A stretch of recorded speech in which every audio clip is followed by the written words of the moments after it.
también pues darle la bienvenida a nuestro estimado PhD Pablo Bomaro, que bueno, se da su tiempo el día de hoy para compartirnos hoy un tema tan importante como es la realidad social, económica y cultural de las juventudes latinoamericanas en tiempo de COVID.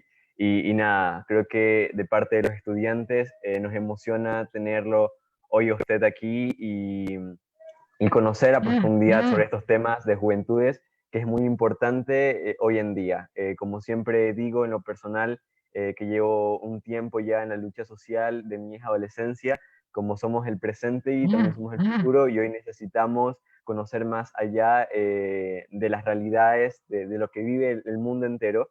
Y nada, y hoy tener un especialista como usted, doctor Pablo, es un honor y bueno, bienvenido. Profesor. Ok, muchas gracias, Johnny.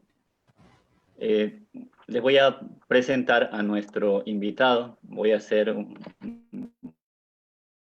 leer antes de su trayectoria, obviamente, contar la trayectoria de la persona. Se llama Pablo Ariel Bomaro, de nacionalidad argentina. No le voy a dar su fecha de nacimiento. Él es investigador. Les decía, él es investigador asistente del CONICET, de la Universidad de Buenos Aires, es postdoctor en Ciencias Sociales, Niñez y Juventud por la Universidad de Manizales, categoría 3. De incentivos, es profesor de Historia de la Universidad de Buenos Aires, tiene una amplia producción científica como libros, como autor, editor, coordinador, coautor, tiene publicaciones de varios capítulos en muchos textos. La verdad no puedo leerles todo lo que esto implica, toda la cantidad que ha producido, pero es bastante impresionante y es un honor, Pablo, tenerte aquí, dada tu producción y tu trayectoria.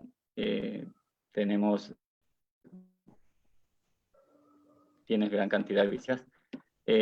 Sí, no quisiera detenerme en esto, más bien quiero que aprovechemos el tiempo y aprovechar la talla, la calidad de los aportes que tú pudieras darnos. Decirte que eres bienvenido. En Ecuador buscamos hacer sociología desde la academia, desde el territorio. Queremos abordar las cosas y agradecer a los jóvenes que nos han invitado en esta tarde y noche acá en Ecuador para compartir contigo tus vastos conocimientos y para poder tener tus enfoques respecto de una realidad tan importante y tan impresionante como nuestros jóvenes.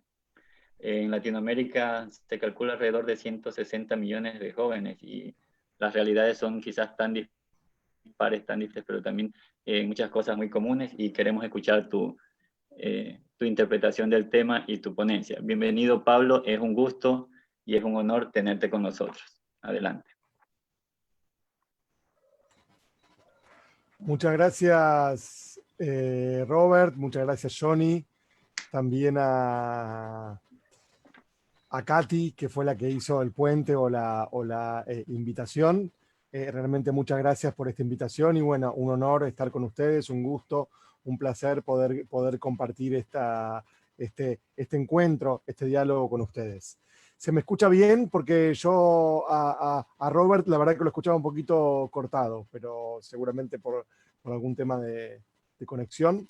Pero si se escucha bien, por supuesto continúo. Entonces decía que bueno, eso, muchas gracias a todas, a todos, especialmente por supuesto a Katy, que vuelvo a decir hizo el nexo, al profesor Robert y a Johnny, que gracias por esta bienvenida. Bueno, lo que vamos a compartir hoy, o lo que yo preparé, estamos comenzando un poco más tarde, también yo me conecté un poquito tarde, pero bueno, digamos, tengan en cuenta que aquí son 2 horas más que en Ecuador, así que para no trasnochar tampoco tanto, voy a intentar resumir un poquito lo que había preparado, que tiene que ver con pensar, bueno, un poco esta invitación a este encuentro, que son las realidades sociales, económicas y culturales de las juventudes latinoamericanas en tiempos de pandemia. Y entonces yo pensé en tres aspectos o en tres cuestiones. Por un lado, abordar la cuestión de las desigualdades sociales. Perdón, que no sé si están viendo que tengo acá un perrito que ya está como medio ansioso por salir. Igual va a esperar más de una hora para salir, pobre, pero bueno, cuando ve que hablo quizás piensa que le estoy hablando a él, entonces viene a que le haga algunas caricias. Decía entonces que, por un lado, una cuestión vinculada con las desigualdades sociales, que ahora vamos a ampliar, inclusive desigualdades también vinculadas con la dimensión generacional, pensando en juventudes y en desigualdades. En segundo lugar, algunas reflexiones acerca de la participación juvenil, que es tan importante en América Latina y que es y fue tan importante en Ecuador. Sabemos el año pasado, por supuesto que años anteriores también, pero bueno, sabemos todo lo que ha ocurrido, por supuesto, el año pasado en Ecuador. Y también lo que tiene que ver con la sociabilidad o con los aspectos más vinculares, más afectivos, más emocionales de las juventudes en esta coyuntura o en esta situación. Una primera certeza que me parece interesante poder pensar es que esta situación de pandemia, o mejor dicho, bueno, la crisis producida por la pandemia, ¿sí? De coronavirus, o uno podría decir la crisis producida por las políticas públicas o por la dinámica social y la dinámica mundial que se, digamos, implementó a partir de la pandemia, es una visibilizadora, es una profundizadora, una amplificadora. Hay autores que hablan de que es una catalizadora, es decir, una aceleradora de elementos preexistentes. ¿Sí? Creo que es importante poder pensar esto, es decir, a la crisis provocada por la pandemia, crisis por supuesto con aspectos dramáticos y muy siniestros, como vivió, bueno, todavía vive, pero como vivió hace unas semanas Ecuador, Guayaquil especialmente, y como vive Brasil, Chile y muchos países latinoamericanos. Digo, entonces, una amplificadora, una aceleradora de elementos preexistentes. ¿Sí? O sea, las dinámicas sociales, los conflictos sociales que preexistían a las sociedades antes de la llegada de la pandemia, se profundizan, se visibilizan aún más, se amplifican y se aceleran justamente en estos tiempos con los cambios de la dinámica producto, vuelvo a decir, de la pandemia o de las políticas públicas adoptadas y las dinámicas sociales que se van configurando a partir justamente de la pandemia. Y uno de los elementos que me parece importante destacar en este análisis de la pandemia como visibilizadora de elementos preexistentes, también como productora de elementos emergentes, digamos. Creo que uno podría hacer una dinámica entre las preexistencias y las emergencias, ¿no? Pero yo me quiero concentrar en las preexistencias porque mucho de lo que voy a decir ahora, alguno podrá decir, no es nuevo, preexistía, ya estaba antes. Claro, pero cambia muchas veces la dinámica social con la que se van expresando estos elementos y cómo también podemos comprenderlos a la luz de la nueva situación.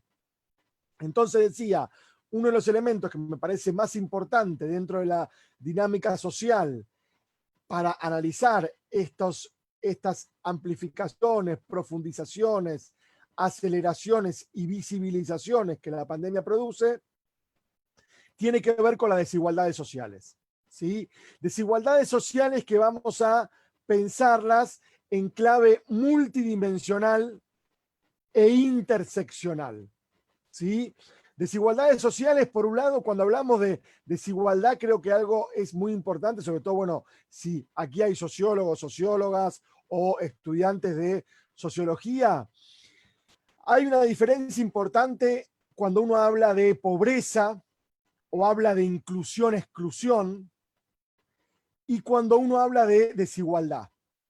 Cuando se habla de pobreza, inclusión, exclusión, en general se habla de estados fijos en los cuales las personas entran o salen. De hecho, no sé si en Ecuador se dice, pero en Argentina hay una frase que usan mucho los políticos y las políticas también, que dicen sacar a las personas de la pobreza.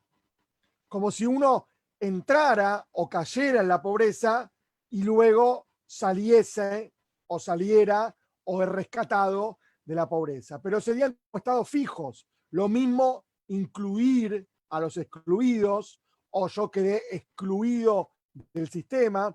Son todas categorías interesantes, no digo que hay que descartarlas para nada, pero sí hay que repensarlas y me parece que pensarlas a la luz de las desigualdades nos coloca en un pensamiento relacional. Lo interesante de las desigualdades es que nos llevan a pensar en el entre, nos llevan a pensar en la relación, en el entre dos o más elementos y sobre todo nos lleva a pensar fuertemente en los más privilegiados, no tanto en los oprimidos, en los subalternizados o en los empobrecidos o en los vulnerabilizados, sino cuando yo pienso en desigualdades, eso pienso cuando pienso en excluidos o en pobreza, pero cuando pienso en desigualdades, estoy pensando sobre todo en los que más tienen, en los privilegiados, y eso me parece muy interesante. Yo decía recién desigualdades multidimensionales o interseccionales, y esto creo que es importante para poder pensar la desigualdad no solo en clave socioeconómica.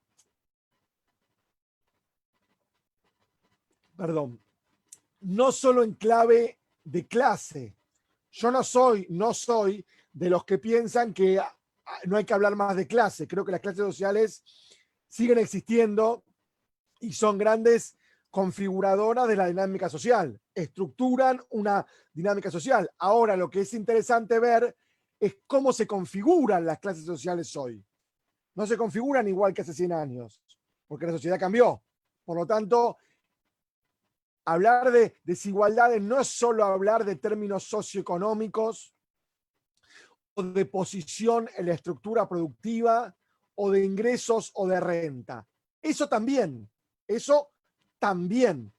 pero no solamente, sino que hablar de desigualdades sociales tiene que ver con una multidimensionalidad que abarca elementos como el género, el territorio, dimensiones culturales, educativas, laborales, condiciones de migración, étnico-raciales y también las generacionales, o sea, las etarias. Yo hablo más de generaciones y no tanto de grupos de edad.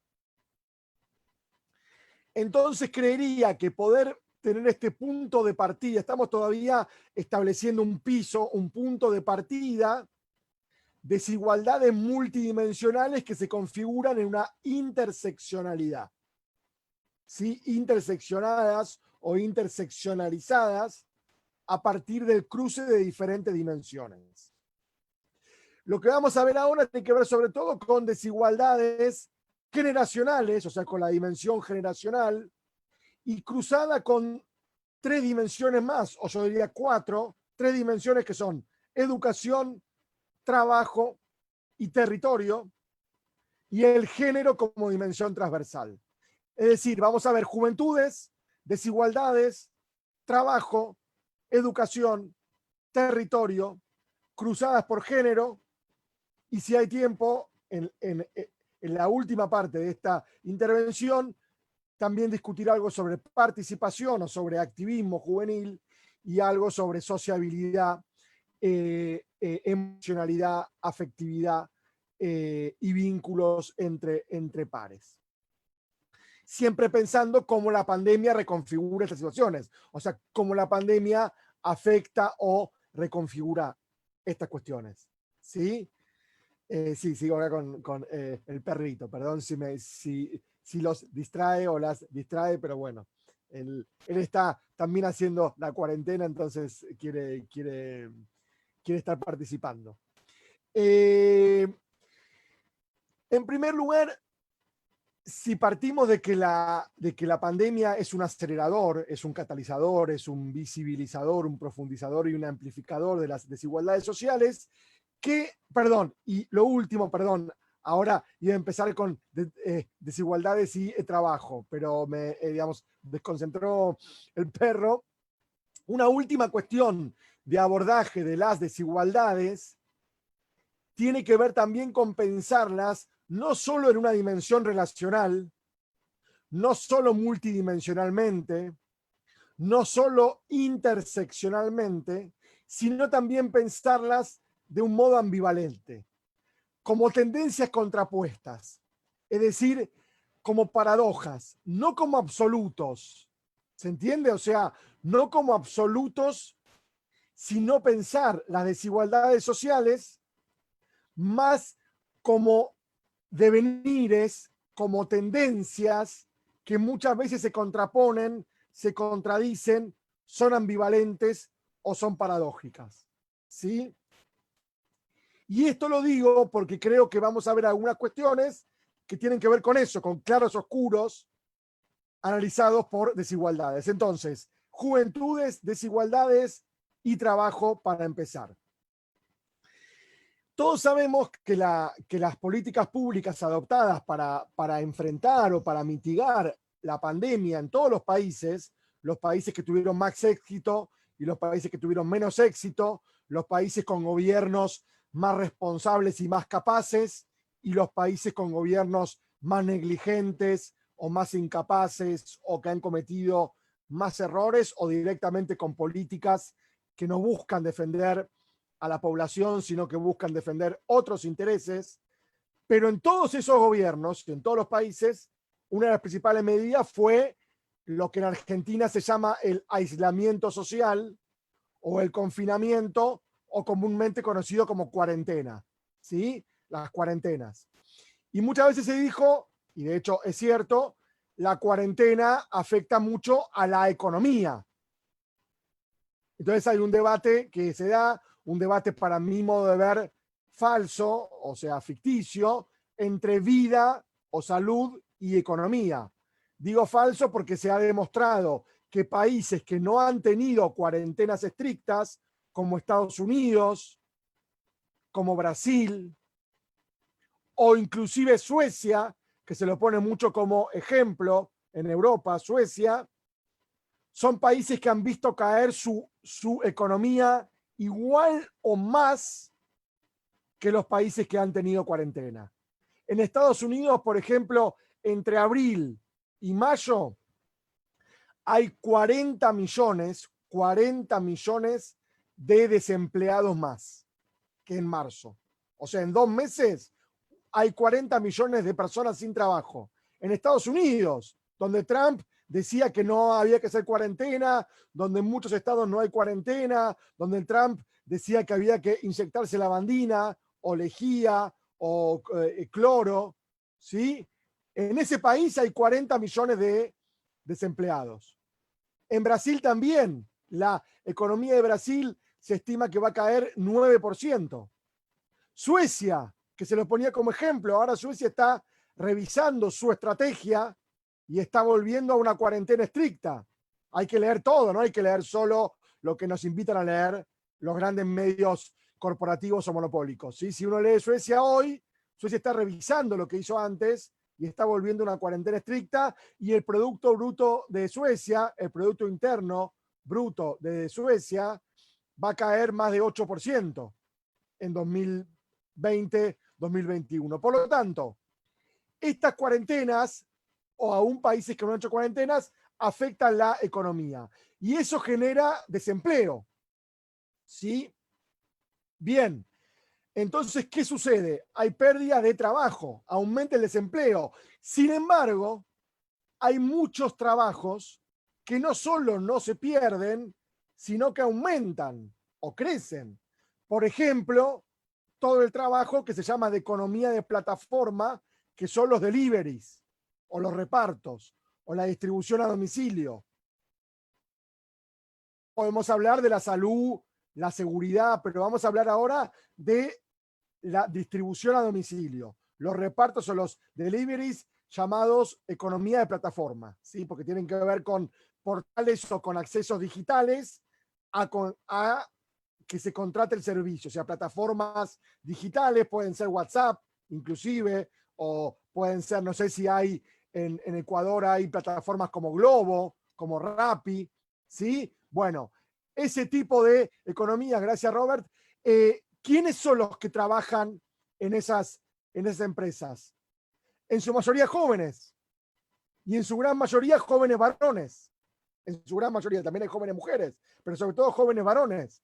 Por lo tanto, muchos autores señalan que puede haber una paradoja, una tendencia contrapuesta, que el desempleo juvenil sea menor que antes, o sea, que haya más trabajo para los jóvenes, sobre todo para jóvenes de sectores medios, medio bajos y sectores populares, pero que el trabajo nuevo que haya sea más precario, sea con condiciones laborales más degradadas.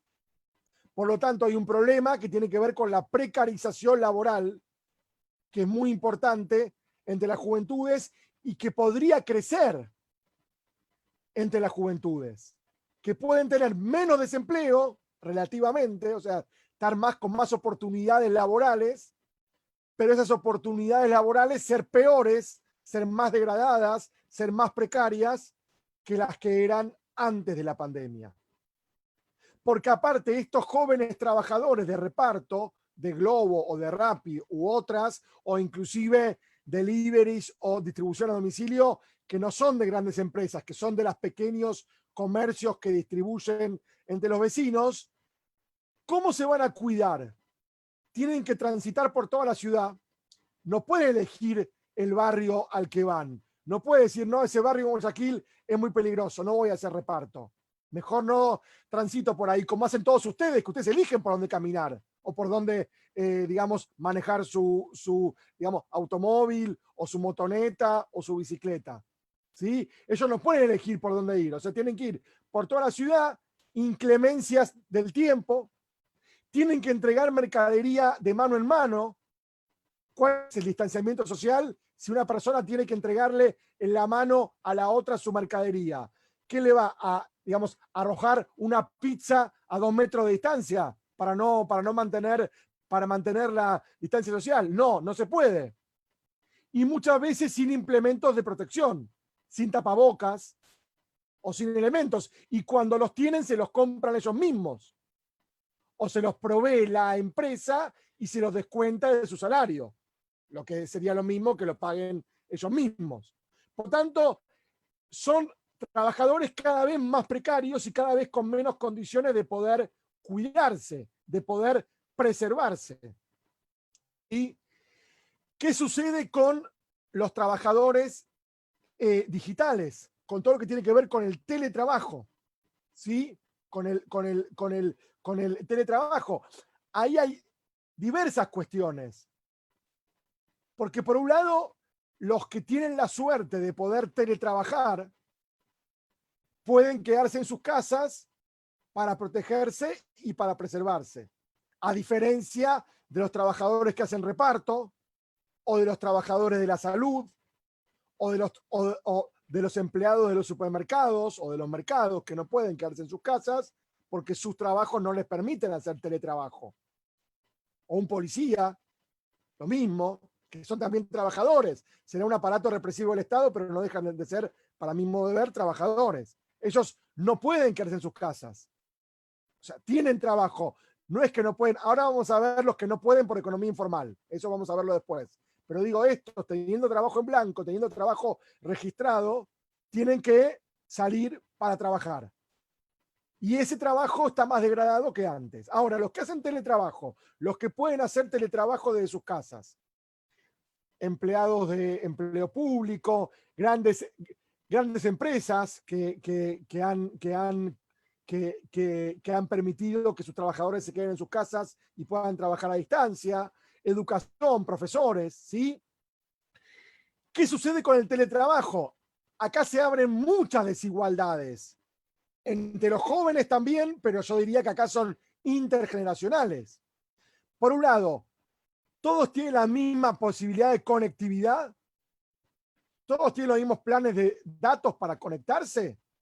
No, ahí hay una desigualdad clara. Algunos tienen mejor conectividad que otros. ¿Qué sucede también con los dispositivos?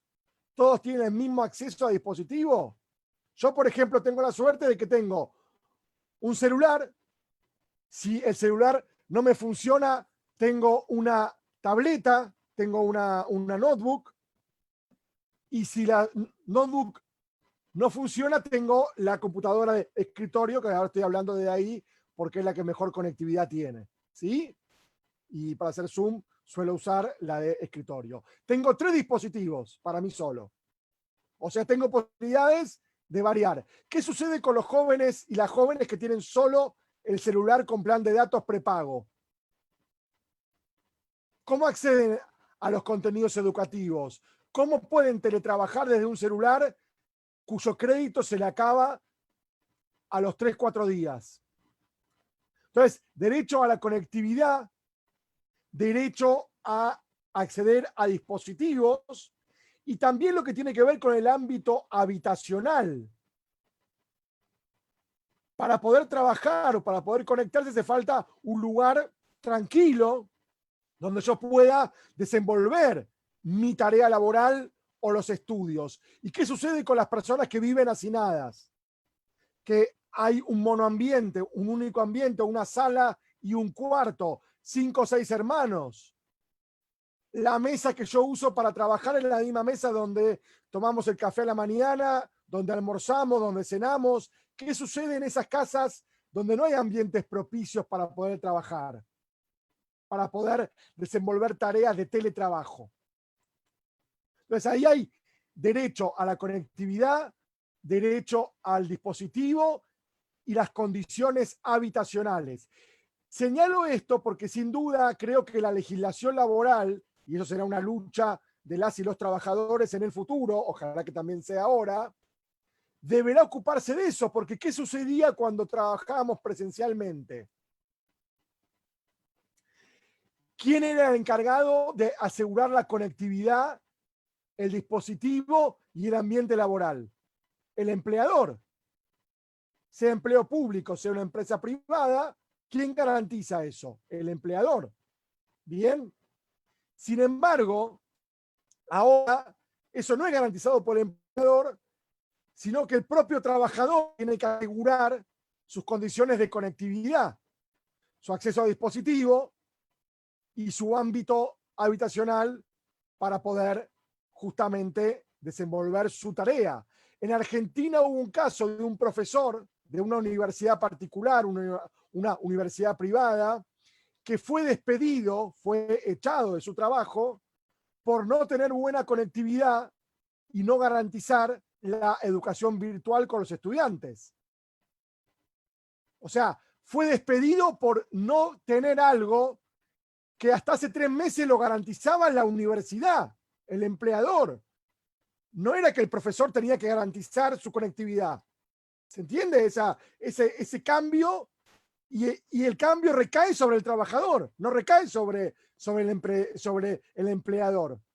Por eso digo que habrá que legislar para que si esto continúa varios meses más, los empleadores deben garantizar la conectividad, el acceso a dispositivo y un ámbito propicio para poder trabajar. ¿Qué sucede también? Entonces, eso tiene que ver con el derecho a la conexión. Que yo arranco por el derecho a la conexión de las jóvenes, que es muy importante, y yo diría de los trabajadores en general, ¿no? No es solo esto para jóvenes y jóvenes. Como si era antes, cuando yo hablé sobre el empleo de reparto, que sí es ejercido sobre todo por jóvenes. Ahora hay un segundo derecho, que es el derecho a la desconexión. O sea, hasta ahora hablamos del derecho a las condiciones de conectividad. ¿Qué sucede con el derecho a la desconexión? ¿Sí? Cuando en momentos de teletrabajo o de educación virtual, las horas de trabajo se van alargando, se van estirando y no están bien delimitadas. Ha habido casos que hay trabajadores que le dicen, bueno, hoy pude hacer tales tareas en las 8 horas que me correspondían. O un docente, bueno, yo doy mi clase de 2 horas y llego hasta aquí. Pero sin embargo, como el teletrabajo no está muy legislado, se generan conflictos laborales porque muchas veces el empleador no confía que realmente sea así. Ah, justo hoy te quedaste sin conectividad, justo hoy no te alcanzó el tiempo, estás en tu casa. ¿Cómo te controlo el tiempo laboral? No, seguí trabajando hasta que cumplas. Y así hay jornadas laborales en el teletrabajo de 12, 13, 14 horas. Entonces, hay 2 derechos importantes, que es el derecho a la conectividad o a la conexión y también el derecho a la desconexión. Creo que ambos son como 2 caras de una misma moneda, ¿sí? Como un en vez de trama, digamos, como una trama y el en vez de la trama, ¿sí? Que creo que es importante poder pensarlo. Ahora, ¿todos pueden teletrabajar? Ya dijimos que no. Muchos que tienen trabajo registrado no pueden teletrabajar. Pero a la vez, ¿qué sucede con los trabajadores y las trabajadoras informales, no registrados? En muchos países se dice la cuarentena es un privilegio de clase. No todos se pueden quedar en sus casas. Las personas que se ganan la vida día a día, ¿cómo hacen para quedarse en su casa? Yo invertiría un poco la pregunta y diría, si estamos convencidos, porque si no estamos convencidos de eso, no tiene sentido esta pregunta, pero si estamos convencidos que quedarse en nuestras casas, al menos por un tiempo, mantener aislamiento social, distancia social y cuarentena, es una herramienta para evitar los contagios, para evitar muertes, para evitar cadáveres por la calle, para evitar que se saturen las terapias intensivas o los ventiladores. Si pensamos que eso es algo que sirve, creo que tenemos que poder pensar cómo todo el mundo, toda la población, accede al mismo derecho. Porque si no hay algunos que tienen derecho a la salud y otros que tienen derecho a morirse. A morirse como se puedan morir. En su casa, en la calle, en un mercado, en un hospital que no tiene más oxígeno o lo que fuera. Entonces, yo diría, ¿todas las personas pueden quedarse en sus casas? ¿También los que tienen trabajos informales o no registrados? Sí. ¿Cuándo sí pueden hacerlo? Si hay un Estado capaz de garantizarle las condiciones de vida para que lo puedan hacer. Y ahí, la renta básica universal o el ingreso ciudadano universal, que son propuestas de Francia, no de países raros que nos quieren asustar con algún monstruo de no sé qué país raro en América Latina, son propuestas de Francia. Si nos queremos parecer a Europa, bueno, legislemos como legisla Alemania, legislemos como legisla Francia, legislemos como legisla Suecia, legislemos como legisla Noruega, donde están discutiendo renta básica universal, ingreso básico universal. Aquí estoy con sociólogos. Saben que toda la sociedad aporta al producto social. No voy a hablar ni de plusvalía social, ni de ningún concepto muy materialista o muy teórico para no asustar a nadie, ¿sí? Pero si pensamos que toda la sociedad aporta al producto social, pues bien, toda la sociedad tiene que tener el derecho a usufructuar ese producto. Entonces, si los estados pensasen en la salud de la población, implementarían renta básica universal o ingreso ciudadano universal para que no solo algunos puedan elegir cómo vivir y otros solo puedan elegir cómo morir, sino para que todas las personas tengan derecho a cuidarse, a preservarse y a vivir. Y en esta coyuntura, con una pandemia que no tiene vacuna ni tiene tratamientos efectivos por ahora, la forma de preservar la vida es la distancia social o la cuarentena. Entonces, digo, está bueno poder pensar, y perdón que me detuve un poco en esto, porque está bueno poder pensar las preguntas y no dejarnos arrastrar por las corrientes dominantes, porque si yo pregunto, ¿todo el mundo se puede quedar en sus casas? Todos van a responder no. Los que se dan la vida día a día no pueden quedarse en sus casas. Los que trabajan informales no se pueden quedar en sus casas. Los que tienen empleo no registrado no se pueden quedar en sus casas. Los trabajadores por cuenta propia no se pueden quedar en sus casas. Yo diría, bueno, ojo, ¿cuándo no se pueden quedar en sus casas? Cuando no hay una política pública que cuide la vida. Porque los banqueros se pueden quedar en sus casas. Los empresarios se pueden quedar en sus casas. ¿O han visto algún rico ir al mercado en tiempos de pandemia y exponerse al virus? Entonces, ¿por qué ellos se pueden quedar en sus casas y los trabajadores no? Porque hay desigualdad social. Por eso digo que la pandemia visibiliza una situación preexistente, pero ahora se hace más insoportable, porque la desigualdad no es solo que alguien tenga un Audi, 4 Ferrari, 5 helicópteros y 4 aviones privados, y la otra persona solo tenga un puestito en un mercado para vender plátanos. Ahora es que la persona que vende plátanos se muere por el virus, se muere en la calle, sin oxígeno, se murió. Y el que tiene 4 Audis elige a dónde irse. Entonces, esa desigualdad, hay otro autor francés, perdón que cite europeos, pero para que vean que no estoy contaminado por ningún país raro latinoamericano, sino que leo a varios europeos. Hay un autor europeo que se llama François Dubet, un sociólogo, seguramente lo deben conocer, François Dubet, que dice, ¿hasta cuándo vamos a soportar? O sea, ¿qué nivel de desigualdad soportamos? O sea, ¿cuál es el nivel de desigualdad que estamos dispuestos a soportar? Aunque cueste vidas, 50.000 vidas, 15.000 vidas, o sea, ¿cuál es el nivel que estamos dispuestos a soportar? Bueno, avanzo un poco porque me detuve mucho acá, pero me parece importante poder discutir algunos sentidos comunes, que como decía un Marx, que no era Carlos, que no era Karl, sino que era Groucho, Marx decía es el menos común de los sentidos, ¿no? Y hay sentidos comunes que a veces son lo menos común de los sentidos, pero nos convencen de cosas sin mucha problematización, sin mucha discusión. Algo similar a lo que planteé para el tema laboral se puede plantear para la educación. Educación virtual, educación a distancia, sobre todo en las universidades, también en otros niveles educativos. Ahora, todos los estudiantes, todos los y las estudiantes tienen las mismas condiciones de conectividad, el mismo acceso a dispositivos, las mismas condiciones habitacionales para hacer tareas o para poder estudiar.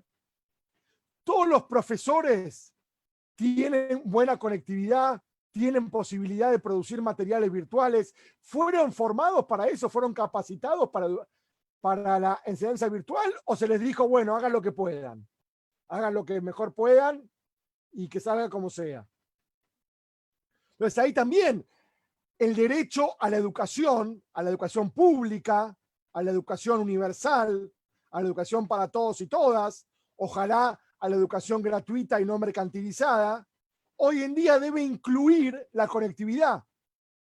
No hay hoy, en la foto de la pandemia, con las universidades y muchos niveles educativos virtuales, en Argentina está todo virtual, todo. O sea, educación inicial, primaria, secundaria, preparatoria, todo, universidad, todo. Creo que en Ecuador también, ¿verdad? Creo. Bueno, bien, gracias. Con esos niveles educativos virtualizados, si yo no garantizo la conectividad del estudiante y del profesor, o de la profesora, no garantizo el derecho a la educación. O sea, hay una cuestión básica de derecho a la educación que se está vulnerando, porque no todas y todos pueden acceder a la misma conectividad. Yo leía datos para América Latina que son muy alarmantes.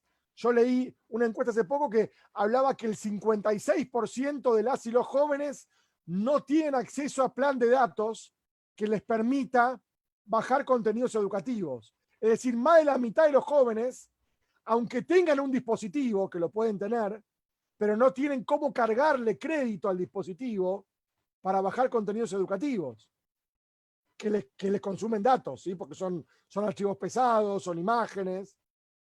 Entonces, más de la mitad de las y los jóvenes no están pudiendo cumplir con su derecho a la educación. Ni que hablar de los que ya antes estaban fuera de los sistemas educativos, ¿no? Estamos hablando de los que tenían la suerte o el privilegio de estar inmersos en sistemas educativos.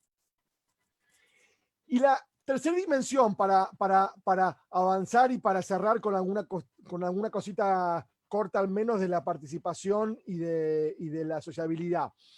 ¿Qué sucede con los territorios? Creo que la pandemia también aumentó dos procesos que son importantes entre las juventudes, que es el proceso de estigmatización y el proceso de segregación. La estigmatización tiene que ver, bueno, con el estigma, como decía Goffman, ¿sí? Que acá también, como estoy con sociólogos, seguramente han leído a Erving Goffman o a Irving Goffman, cuando hablaba de identidades desacreditadas. O sea, grupos sociales que reciben en sí mismos todos los males, o sea, que condensan todos los males sociales, ¿sí? Bueno, los jóvenes son muy receptores de estigmas, figuras de estigmatización, que hay un antropólogo mexicano que se llama Alfredo Nateras, que habla de aniquilamiento identitario o inclusive aniquilamiento físico. En Colombia, en México, donde se matan jóvenes por su condición justamente de joven o de referente social, pero justamente por ser joven. Digo entonces, el estigma aumenta con la pandemia, porque muchas veces, en muchos países al menos, se dice, bueno, lo dijo Bolsonaro, ¿no? Que hay que, por ejemplo, los negros o los afrobrasileros contagian más que los blancos. Dijo eso Bolsonaro, búsquenlo, o sea, es algo terrible, digamos, o sea, terrible, tremendo, ¿sí? Entonces, hay estigmas sobre los jóvenes de sectores populares, de barrios periféricos, los jóvenes indígenas, que a veces se dice que son más brutos, son menos educados que los otros, y entonces tienen menos hábitos para cuidarse. Vuelvo a decir, en Brasil se quiso estigmatizar, o sea, desacreditar una forma de ser, que es la forma de ser afro-brasilera, o como dicen en Brasil, negro, porque a ellos no les gusta que le digan afro, porque dice, no somos africanos, somos americanos como ustedes, nada más que somos negros. Ustedes son blancos, nosotros somos negros, ¿sí? Pero no somos afro, ¿sí? En cambio, hay países como Colombia, creo que digamos también en Ecuador, que se usa más decir afroecuatorianos o afrocolombianos. Pero en Brasil, cuando uno dice afro, se enojan y tienen toda la razón, porque dicen, yo no soy africano, no tengo nada de, o sea, vine hace 300 años, vine inclusive antes que tus padres o tus abuelos españoles, o antes que tus abuelos, digamos, italianos, ¿sí? O sea, o japoneses. Pero bueno, entonces, digo, el estigma crece contra las juventudes y también crece la segregación espacial, porque muchas veces la cuarentena también se usa para mantener a los jóvenes de sectores populares aislados y sin poder ingresar a las zonas residenciales o al centro de las ciudades. O sea, esto refuerza la segregación espacial, la desigual distribución del espacio público urbano. O sea, el espacio público urbano está más desigualmente distribuido en pandemia que antes de la pandemia, lo cual creo que también es algo muy importante para poder pensar. Y avanzando un poquito, siempre me quedan cosas por decir, pero avanzo un poquito. La cuestión de la participación. Acá dos o tres apuntes, al menos apuntes rápidos, ¿no? Por un lado, si pensamos la pandemia en América Latina, nos encontramos con que la pandemia llegó en un momento de gran movilización social. En Chile, en Ecuador, hasta fines de 2019, ¿sí? En Colombia, en muchos países de Centroamérica, como puede ser Nicaragua, Honduras o Guatemala, en Brasil, o sea, muchos países con procesos de movilización social creciente, donde las juventudes fueron o son principales protagonistas de esa movilización social. Entonces, ¿qué sucede con eso durante la pandemia? Por un lado, podemos pensar en que muchos gobiernos usan las políticas de cuarentena de la pandemia para reprimir o para intentar evitar las protestas sociales o la movilización. Hay muchos estados que han puesto, hay muchos gobiernos que han puesto toque de queda, por ejemplo, o suspensión de las garantías o los derechos individuales, que en realidad supuestamente son para cuidar a la población y para garantizar que se queden en sus casas o no circulen para que no se contagien, pero que funcionan muchas veces más como un disciplinador social, como una forma de represión indirecta y de persecución del malestar o del descontento o de la protesta. Un ejemplo, por ejemplo, en Chile, en abril de 2020, hace 2 meses, estamos en junio, en abril de 2020, se gastó 3 veces más presupuesto en comprar equipamiento para los carabineros, para la policía chilena, para la represión, o sea, carros hidrantes, no sé cómo se llaman, digamos, en Ecuador, carros de esos que lanzan agua, ¿no? Carros lanzaagua de la policía, escudos, chalecos, nuevas armas. En eso gastaron 3 veces más que en camas de terapia intensiva, oxígeno y ventiladores. Chile, abril 2020, ¿eh? No hablo de hace 15 años o de la dictadura de Pinochet, nada, estoy hablando de ahora. O sea, hay un país que elige gastar 3 veces más plata en equipar supuestamente a la policía para reprimir que en la salud de la población. O sea que plata hay, dinero hay. El tema es cómo se usa. Que no me vengan a decir en Chile que no tienen dinero para las camas en digamos, terapia intensiva, porque el dinero se lo gastaron en otra cosa en todo caso. Entonces, primer aspecto, las políticas que aprovechan los gobiernos para continuar con la represión. Puse el ejemplo de Chile, también podemos verlo en Colombia, donde en estos primeros 6 meses del año hubo más de 200 líderes sociales asesinados. Quiere decir que los asesinos de líderes sociales no se quedan en sus casas. No hacen cuarentena, para ellos no hay cuarentena. ¿Sí? Esto parece un chiste, pero en realidad es muy grave. Segundo elemento de la participación, ya para ir avanzando. A pesar de la cuarentena, creo que una de las características de la juventud de hoy en América Latina es su persistencia asociativa, su persistencia organizativa, porque se las ingenian para buscar modos de seguir expresando su malestar y su descontento a nivel colectivo. No solo a nivel individual, sino a nivel organizado, a nivel colectivo. ¿Cómo? 3 modalidades sobre todo. Por un lado, a través de las redes sociales, que se han activado mucho en el último tiempo, ¿sí?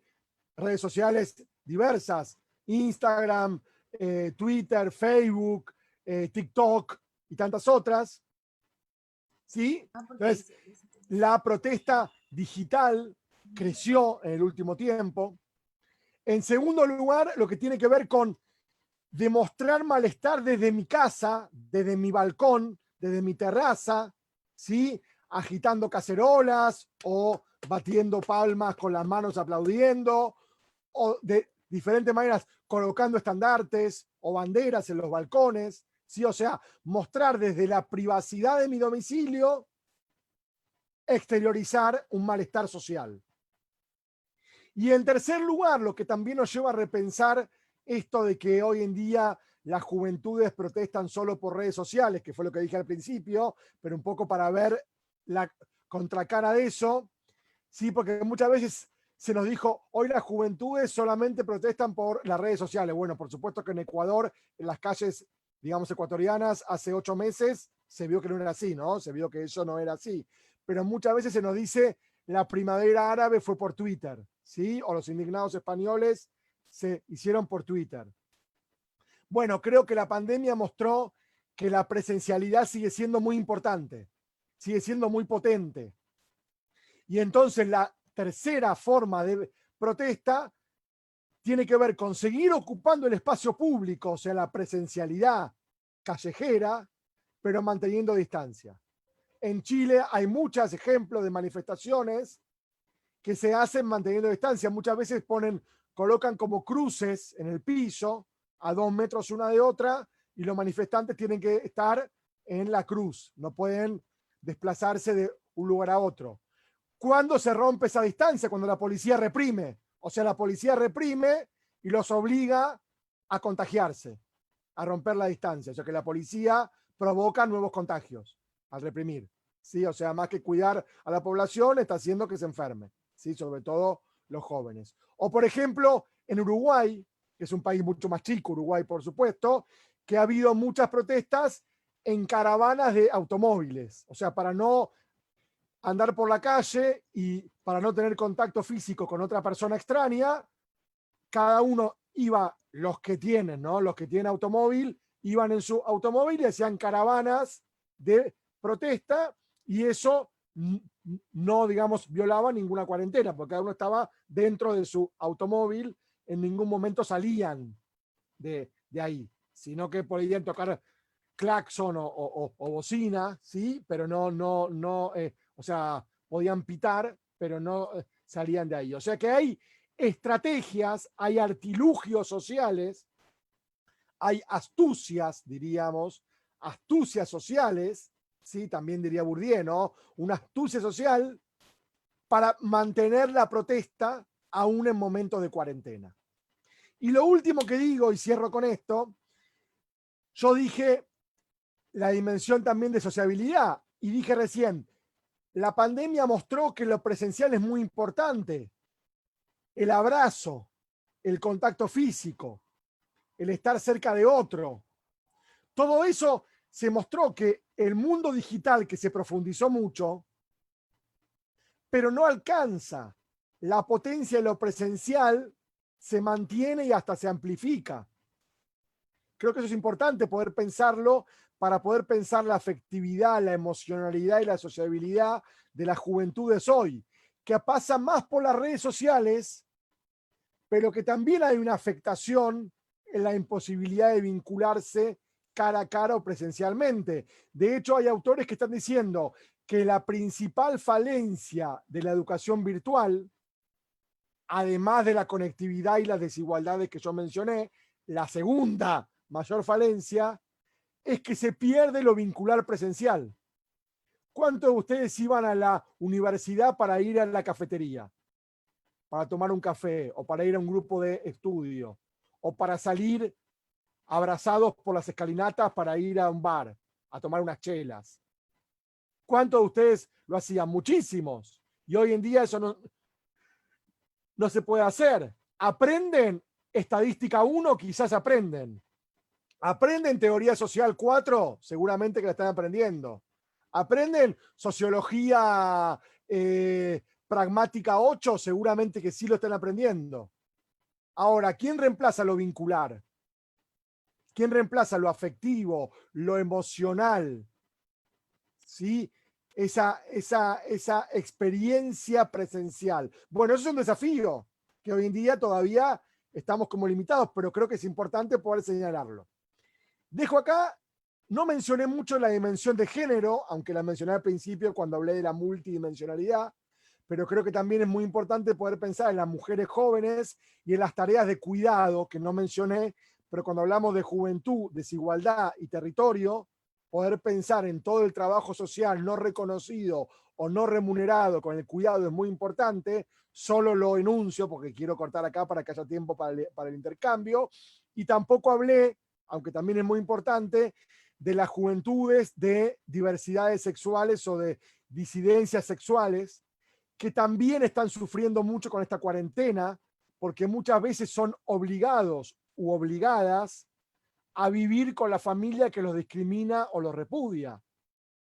Familias que discriminan o repudian a sus hijos por su condición sexual, que en momentos de presencialidad esas personas podían irse a encontrarse con sus pares, a espacios de contención, de encuentro, de sociabilidad, y que ahora tienen que estar conviviendo 24 horas con la familia que los repudió. y complemento a esto, la violencia de género, que no sé lo que pasó en Ecuador, pero en Argentina se multiplicó por 5, o se multiplicaron por 5 los femicidios, porque obviamente las mujeres convivían con su acosador o con su golpeador. Cuando si hubiera presencialidad podían irse a refugiarse en lo de una amiga, o lo de la madre, o en lo de una prima. Entonces, toda la configuración, toda la constelación de género y diversidad sexual también es muy importante para pensar juventudes, cultura, política, economía, sociedad en tiempos de pandemia. Dejo acá, aunque quedó mucho por decir, para poder tener un tiempo para escucharles a ustedes, escucharlos, escucharlas y para poder hacer un intercambio. Muchas gracias. Muchísimas gracias, Pablo. Importantísimo todo lo que nos has hecho conocer ahora, lo que nos has contado, un recorrido bastante largo, desde las desigualdades generacionales de las que iniciaste diciéndonos, los conflictos que ahora en los jóvenes se han visibilizado, el tema de la pobreza. Me interesó mucho el enfoque que le diste respecto de inclusión o inclusión, sacar de la pobreza, entraron a la pobreza, y los distintos límites con los que se suelen medir. Entramos a la métrica, quién es pobre y quién no es pobre, dado las distintas maneras de medir la pobreza, que a su vez existen varios modos de medirla, pues, ¿no? Y es la pobreza con la diferencia de desigualdades, la diferencia entre pobreza y desigualdades sociales, que me parece un punto muy importante y que se puede abrir allí mucho espacio para la reflexión, porque entiendo como que el concepto de desigualdades sociales es mucho más amplio y nos permite mirar desde distintas aristas y desde la sociología entenderlo de una manera más completa y más holístico, el tema de desigualdades sociales antes que simplemente pobreza. En el aspecto económico, sumamente preocupante de la tremenda caída de las economías y entre ellos también el desempleo de manera fuerte, pero por otro lado, esa paradoja que se da en que a lo mejor ciertos espacios laborales se abren, sobre todo para los jóvenes, y es cierto, tú ponías como ejemplo los deliveries, la economía de plataforma que nos decía, pero también que eso es un espacio para la precarización y sumamente importante ese análisis y esa reflexión porque pues lo vivimos, lo evidenciamos.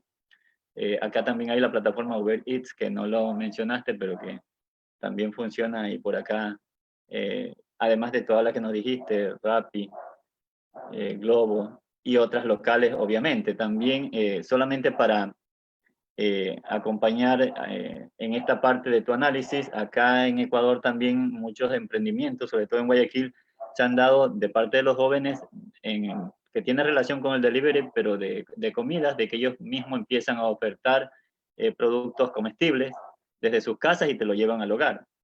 Entonces, de alguna manera son estrategias de supervivencia. Mis alumnos me envían ofertas de muchos platos nacionales acá y que me los traen a la casa porque sus madres lo saben hacer y a lo mejor ellos están urgidos por obtener un medio de ingreso y allí ven una oportunidad.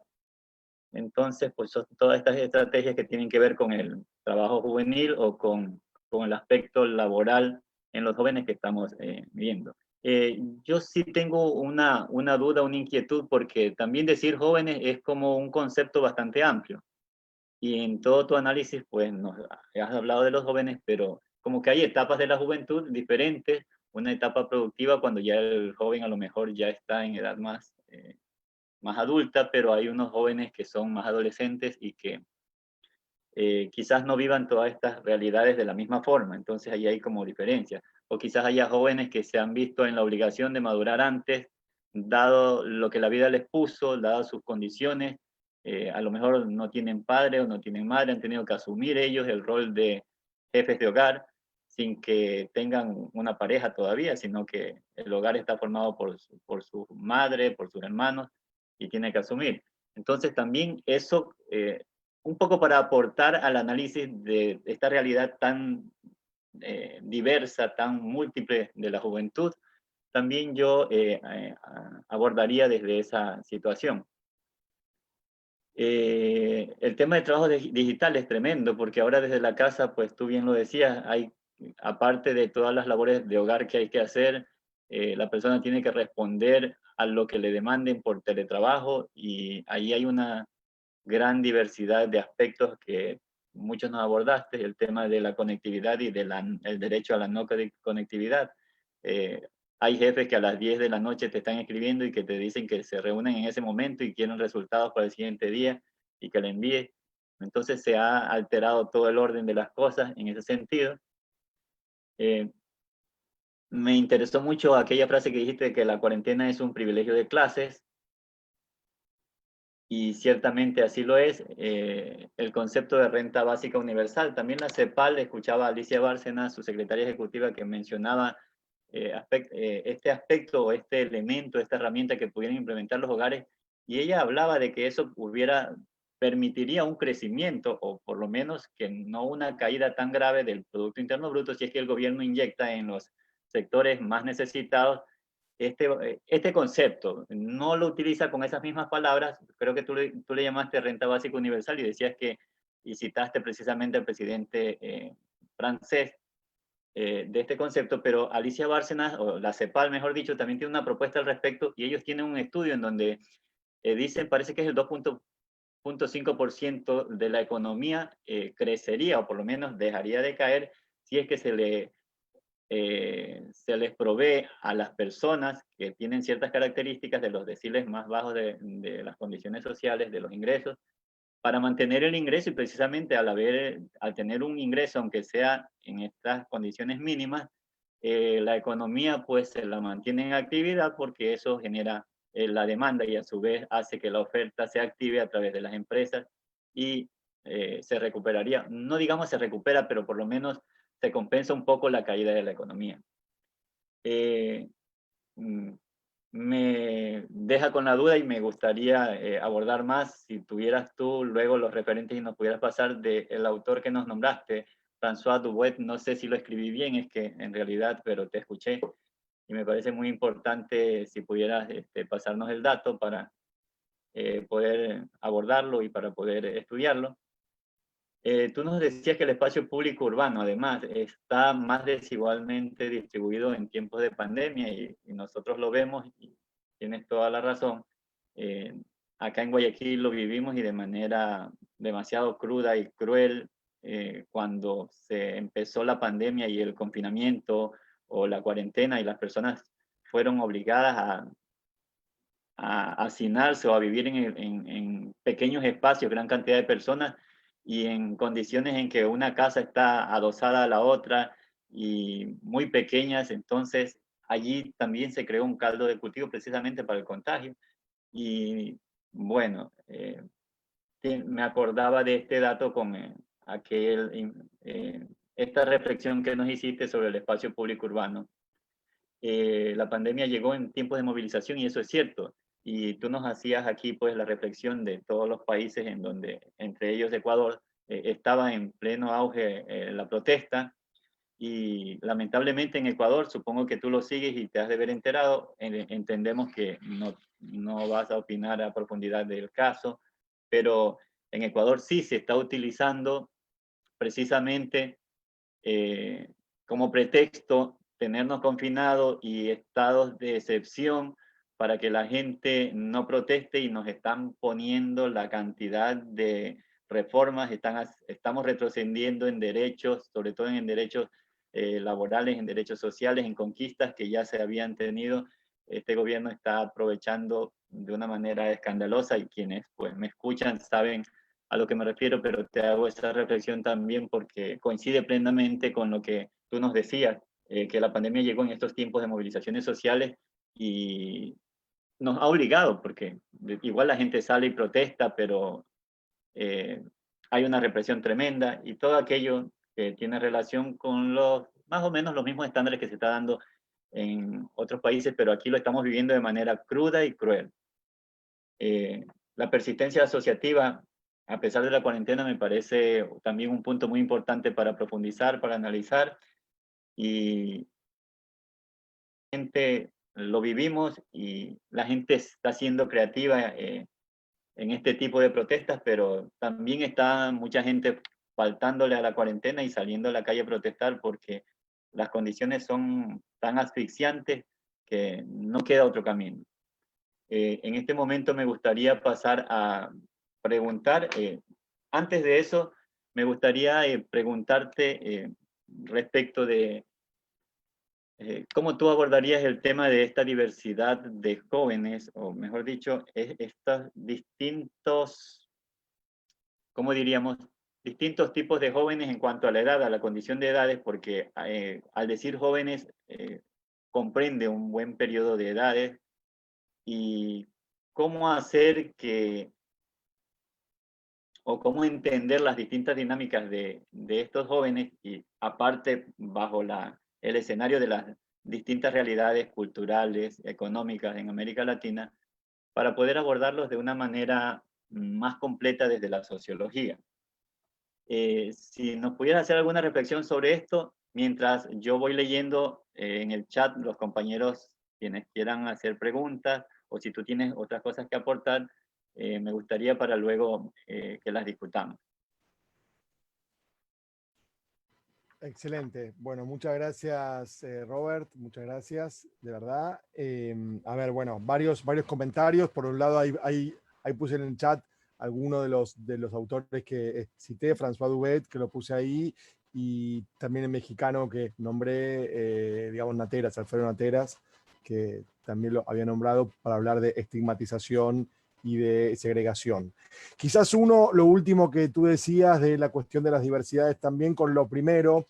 Sí, a ver, yo creería que justamente parte de la redefinición de las juventudes en América Latina de los últimos años, o diría las últimas décadas más que años, tiene que ver con poder pensarlas no solo desde una concepción de la edad, o sea, Bourdieu, por ejemplo, hablaba de clase de edad, pero también hablaba de generación. O sea, creo que la noción generacional permite desplazar un poco el término de juventudes, por un lado, de atributos sociales concretos, como esto que tú decías, no ser padre, no ser trabajador, todavía no tener derechos de ciudadanía, que es una concepción más clásica del joven como un momento de preparación para el mundo adulto. Entonces, ¿qué sucede con la paternidad? ¿Qué sucede con la independencia del hogar? ¿Qué sucede con el trabajo? ¿Qué sucede con la ciudadanía política cuando uno es mayor de edad para poder votar? Entonces, un poco desplazarnos de esos criterios, porque hoy en día son mucho más flexibles, mucho más difusos, ¿sí? No hay fronteras tan claras, sino que son fronteras mucho más porosas. Y también desplazarnos solo de un límite etario. Yo diría que para hablar de juventudes, y bueno, ya juventudes en plural, habla de incorporar la diversidad, ¿no? La diversidad no como fragmentación, sino como una potencia, como una capacidad de producción de la diferencia. Creo que hoy la juventud es más desarrollar una capacidad de producción de la diferencia, de sustracción, digamos, de identificación y de individuación, también uno podría pensar, que tiene que ver entonces justamente con producir juventudes. Hay un autor que piensa que lo voy a anotar, que se llama Enrique Martín Criado. Espera que acá está mi perro. Ahí. Enrique Martín Criado, no sé si lo conocen, que es un autor español, pero vive, ahora no recuerdo en qué país, pero vive en Centroamérica.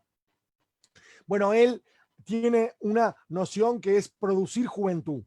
O sea, la juventud no es un concepto natural, autoexplicativo, que está dado, sino que es una producción social. ¿Sí? Entonces, poder incorporar el plural a juventudes ya incorpora la diversidad y la diferencia, no como carencia, no como fragmentación, sino como capacidad o como potencia, ¿sí?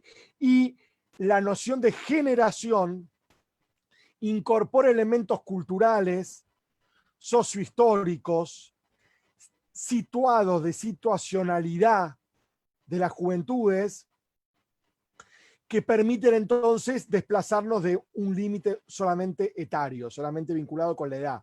Uno podría decir que la edad es una base material para considerar juventudes, pero no alcanza para definirlas. o es una condición necesaria, pero no suficiente, porque aparte los límites etarios son muy móviles, son muy cambiantes según los países, según las realidades. Por ejemplo, en México, el Instituto Nacional de Juventudes, el INJUVE, aborda políticas para las personas de entre 18 y 35 años. 35 años, que es un límite bastante laxo. En España, luego de la crisis de 2008, las juventudes o se considera joven, ¿sí?, a las personas hasta 39 años, por ejemplo. Yo casi entro, yo ya tengo 44, así que no entro, pero hasta hace unos años podía haber entrado con 39 años. Ya no entro. Pero digo, en Costa Rica, joven es desde los 12 años.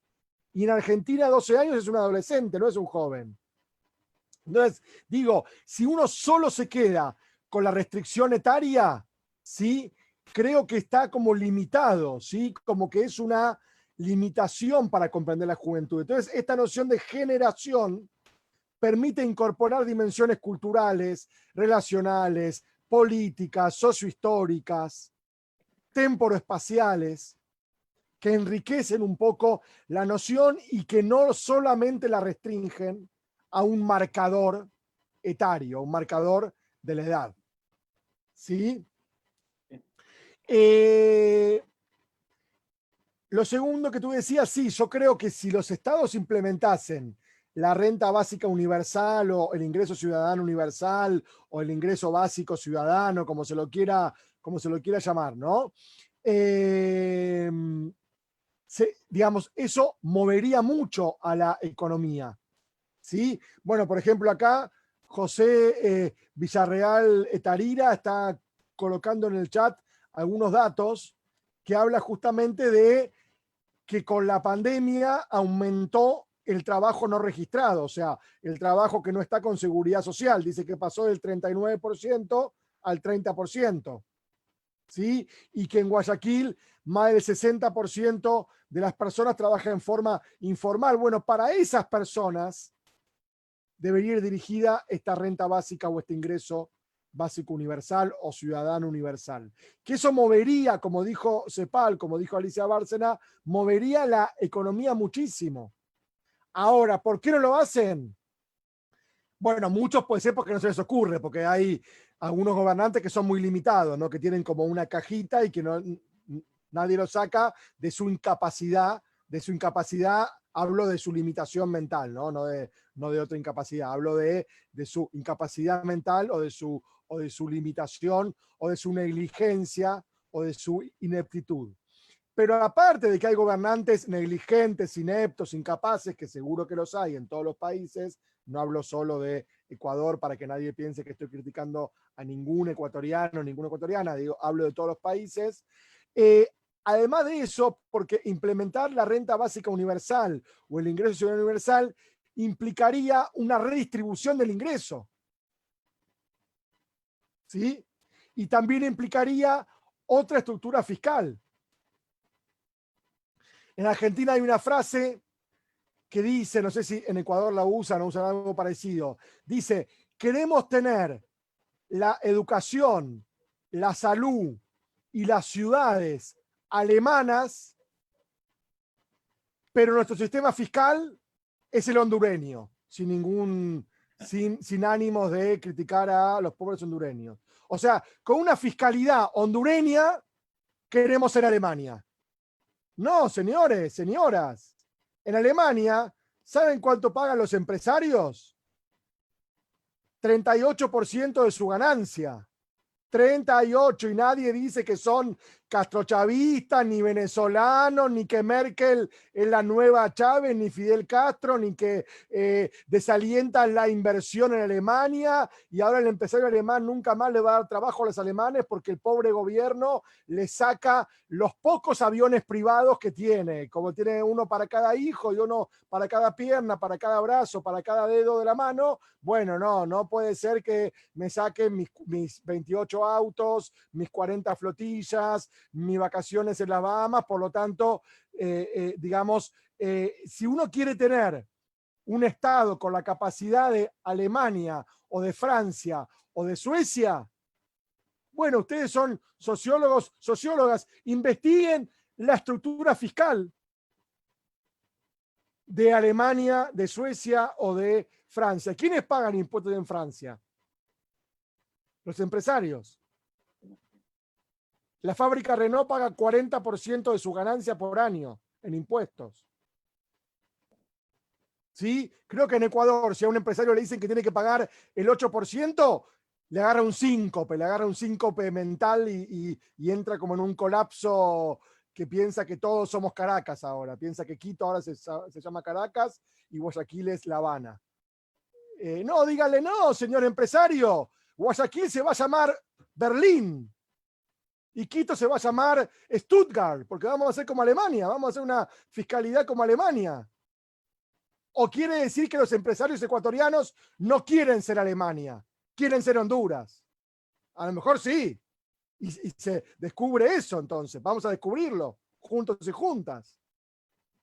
Yo hablo con tanta vehemencia porque creo que son discusiones urgentes, importantes y que muchas veces nos dejamos contaminar por el sentido común de los medios corporativos.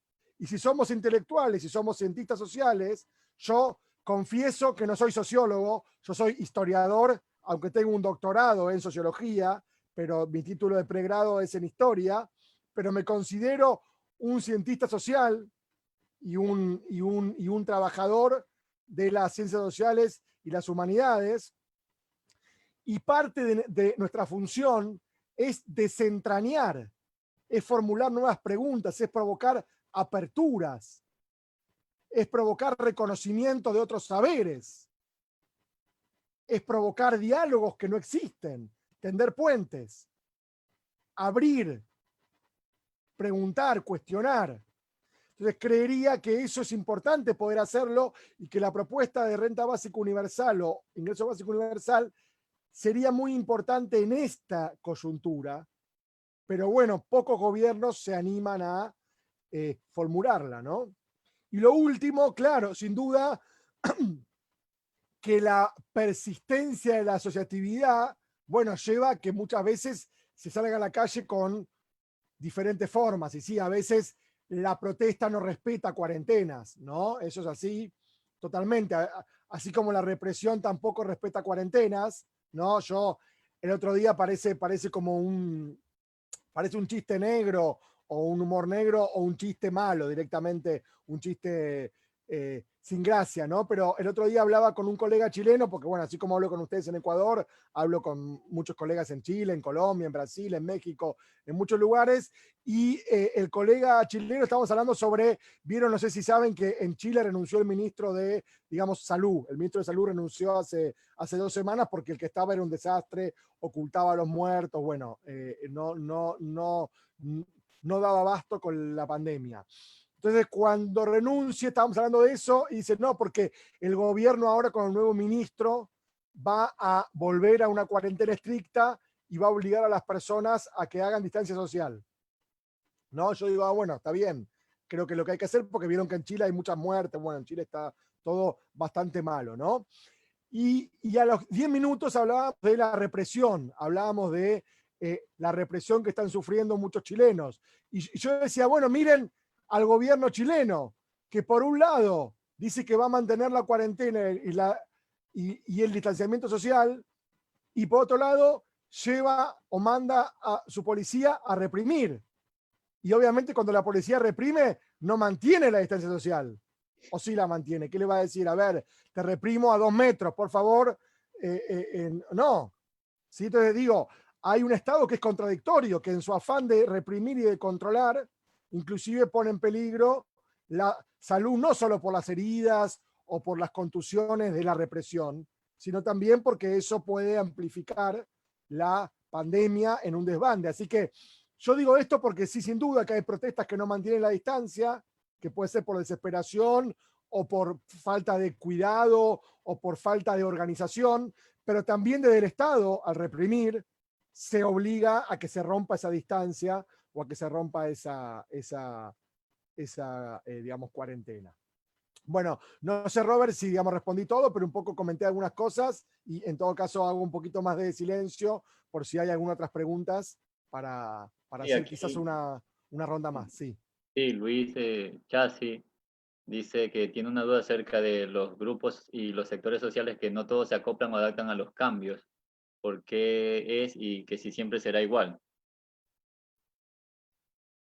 Sí, a ver, claro, que siempre será desigual. A ver, creo que no tiene tanto que ver con que se adaptan o no a los cambios, sino un poco cuáles son las dinámicas sociales que se van transformando, ¿sí? Y cuáles son las políticas públicas que se impulsan desde el Estado y desde las comunidades para propiciar que esos cambios sociales no amplifiquen o no reproduzcan las desigualdades.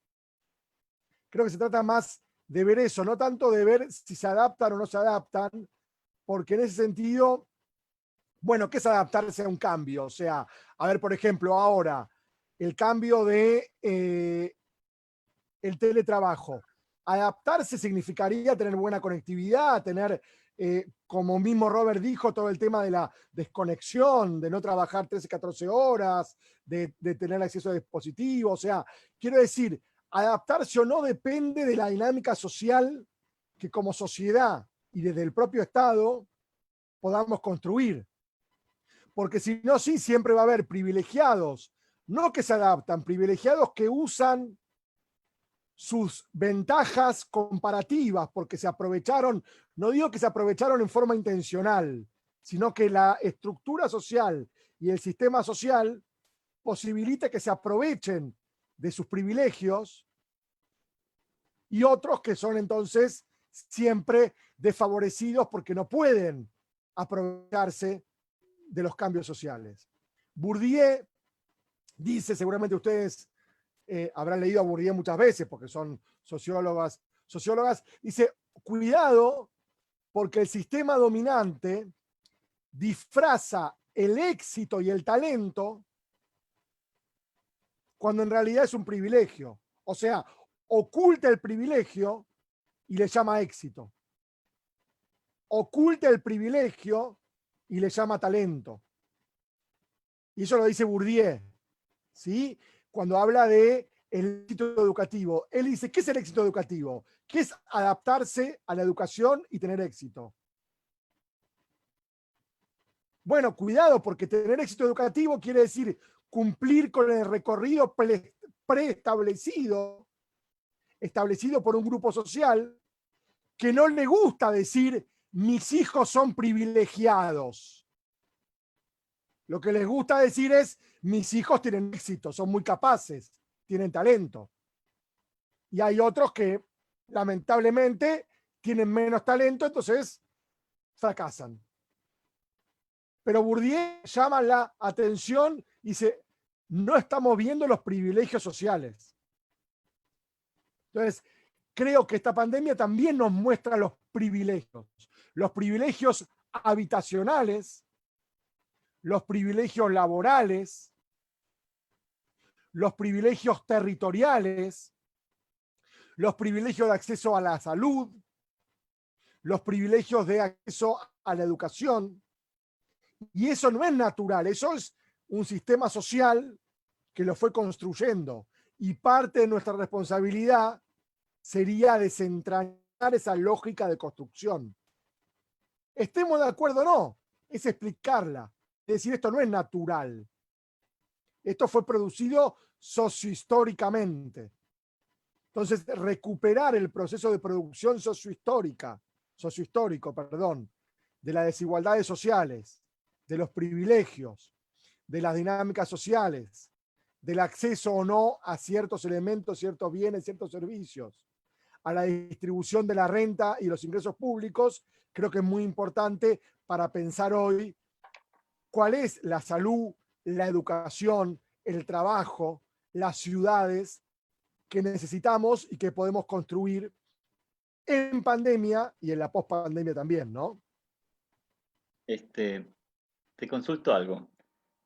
¿Cómo nosotros pudiéramos hacer para integrar a los jóvenes a los procesos de desarrollo y construir sociedades más igualitarias a partir de esta pospandemia, dado que a lo mejor a los jóvenes se los considera que tienen potencialidades, pero quizás las sociedades siguen siendo construidas, diseñadas y pensadas en función de los adultos y no otorgándole quizás un protagonismo adecuado a los jóvenes o quizás excluyéndolos en muchos casos. ¿Cómo lograr construir sociedades más justas, más inclusivas y más integradoras de los jóvenes a sus procesos de desarrollo? Bien, gracias. A ver, creo que hay una primera cuestión importante que es escucharlos. ¿Sí? O sea, lo primero es escucharlos. 100%. Luego, pero esto es un paso muy importante, porque muchas veces a los jóvenes no se los escucha. O sea, primer punto, escucharlos. No hablarlos, sino escucharlos. Segundo punto, considerarlos como productores y no solo como consumidores de cosas que producen otros. Hay dos frases que yo uso mucho, que es: los jóvenes son muy hablados y poco escuchados, y los jóvenes son muy producidos por otros y poco interpelados como productores. Esas dos cosas me parecen fundamentales, ¿sí? El tema de escucharlos, de reconocerlos como productores y no solo como consumidores. Y una tercera cuestión tiene que ver con reconocerlos en sus espacios de participación. Hay muchas formas de hacerlo. Reconocer el protagonismo juvenil que tienen y darle el espacio que merecen o que necesita ese protagonismo juvenil. Creo que eso parece como muy poco académico, porque bueno, ¿qué es escucharlo? A ver, todo el mundo escucha, no, pero tiene que ver con un ejercicio también de introspección y de poder pensar cada uno de nosotros. También en el espacio educativo, que es un espacio de vínculo intergeneracional, ¿sí? Profesor-estudiante. Y también en el sistema político, que es un sistema muy adultocéntrico. En general, en el sistema político son los adultos los que hablan por los jóvenes. Y lo más bonito que les dicen es: ustedes son el futuro. Ustedes son los que nos van a reemplazar a nosotros. Ustedes son, ¿sí?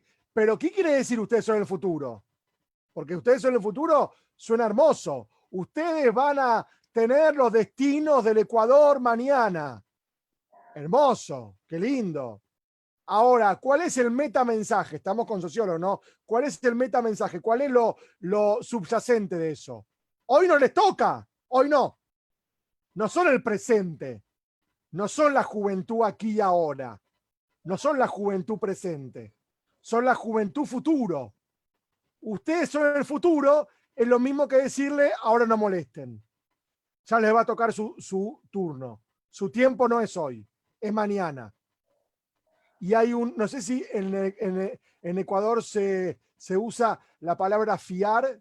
Fiar quiere decir cuando uno va a un comercio y no paga hoy, sino que dice: por favor, don. Ah, bueno, en Argentina hay un cartel que dice en muchos negocios, en muchos comercios, en muchas tiendas: hoy no se fía, mañana sí.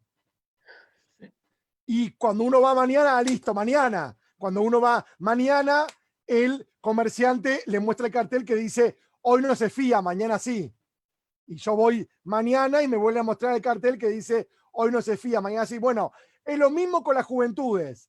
Ustedes son el mañana y cuando llega mañana le dicen: no, todavía no es mañana. Qué ansiosos que son estos jóvenes. Mañana es mañana. ¿Por qué son tan ansiosos? Bueno, listo, mañana. No, pero te dije mañana.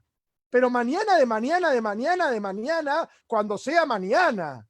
Entonces, eso nunca es hoy. Entonces, la juventud presente, la juventud aquí y ahora, la juventud interpelada como actor social y como protagonista de nuestro tiempo, no del futuro, del presente. Escuchar, reconocer y darle el lugar, entonces, no digo que merece, pero sí que necesita. ¿sí? Porque, y con esto cierro, digamos, al menos esta respuesta, porque muchas veces se dice, muchos investigadores que trabajan con movimientos sociales o con comunidades, a veces dicen, le estamos dando voz a los sin voz, ¿no? Yo muchas veces leo los que trabajan con juventudes, le damos voz a los jóvenes y yo digo, no, a ver, esperen un poquito. Los jóvenes tienen voz, el problema es nuestro que no los escuchamos. O sea, no hay que darle voz a los sin voz, porque ellos ya tienen voz propia. El problema no es de los jóvenes que no tienen voz, el problema es de nosotros los adultos que no nos escuchamos. Por lo tanto, lo que hay que hacer es escuchar. Ni dar voz a los sin voz, ni pensar en el futuro bonito. Algo tan sencillo como escuchar. Ahora, escuchar quiere decir descentrarse. Quiere decir salirse de la mirada preconcebida y de la seguridad que yo tengo para ir hacia el encuentro con otro. Y no me quiero poner en New Age, ¿no? Pero quiero decir, pero tiene que ver con reconocer a otro. Es una mirada antropológica, ¿sí? De ir al encuentro de otro.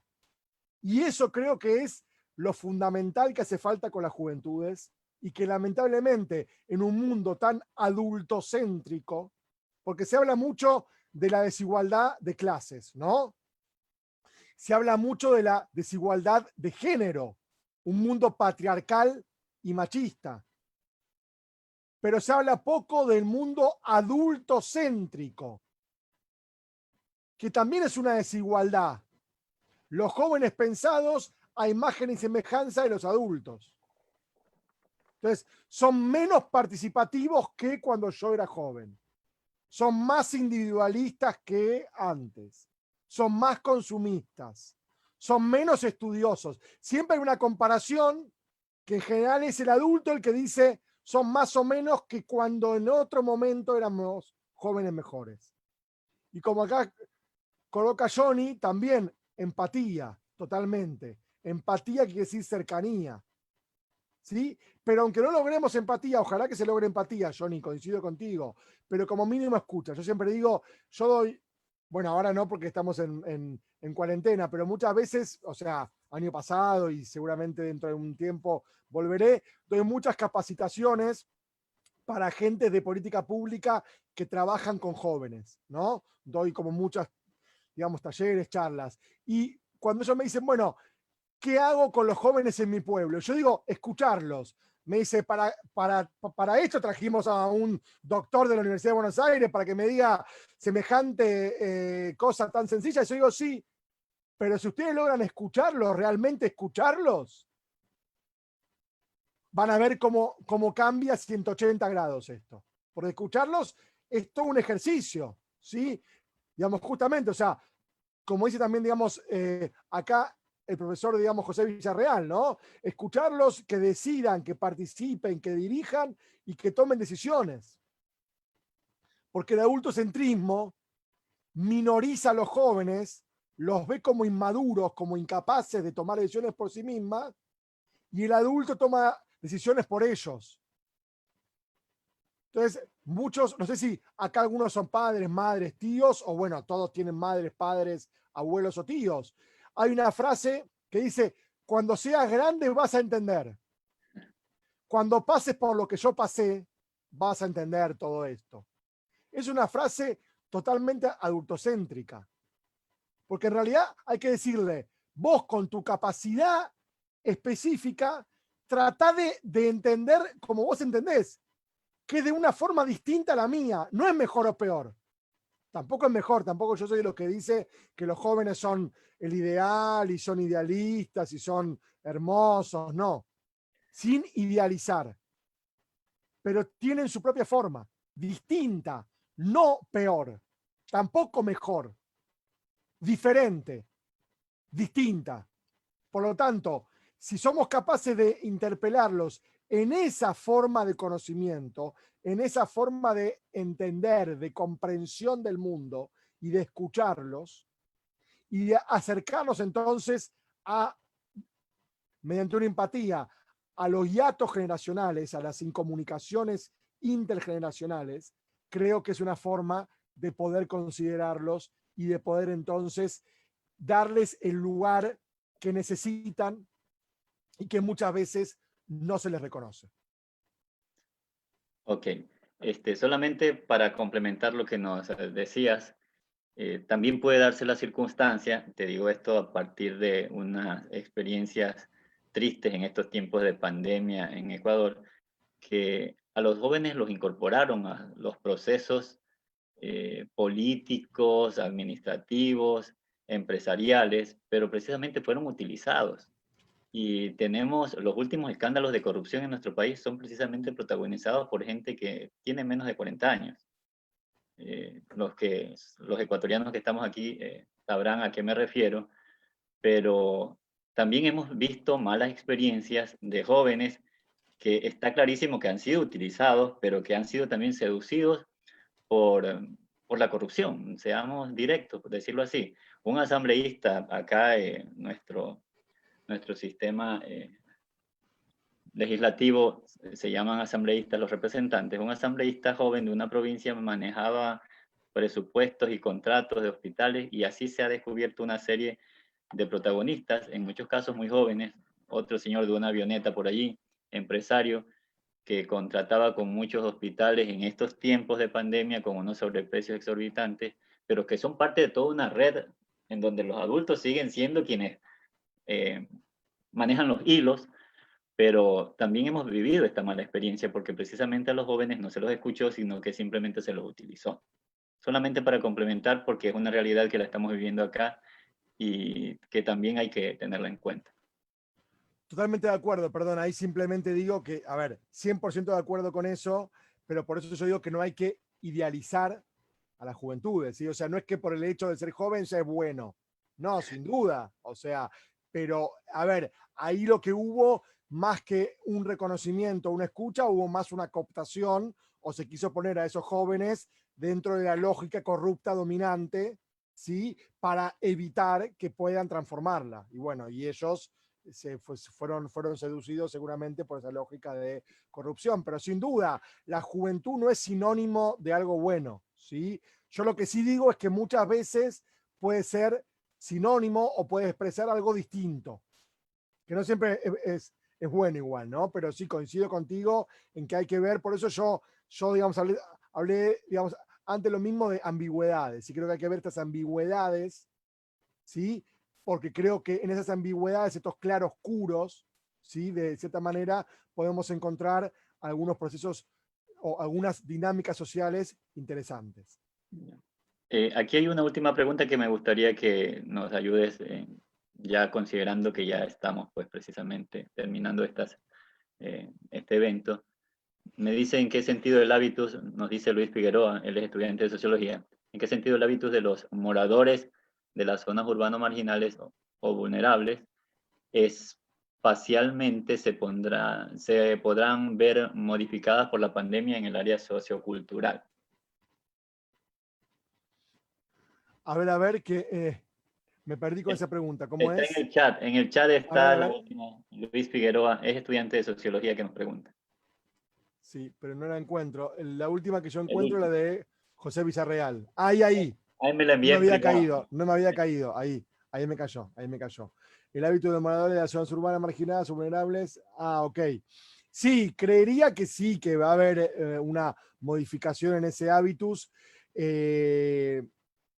Hay que ver cuán profunda es y eso va a depender de las comunidades, de los moradores, de los pobladores de las zonas urbanas marginalizadas o vulnerabilizadas, Luis, pero también va a depender de las políticas públicas que se puedan implementar. Pero yo creería que cuestiones vinculadas con el hacinamiento, cuestiones vinculadas con la circulación, con los cuidados personales, con la posibilidad de profundizar la producción autogestiva o cooperativa.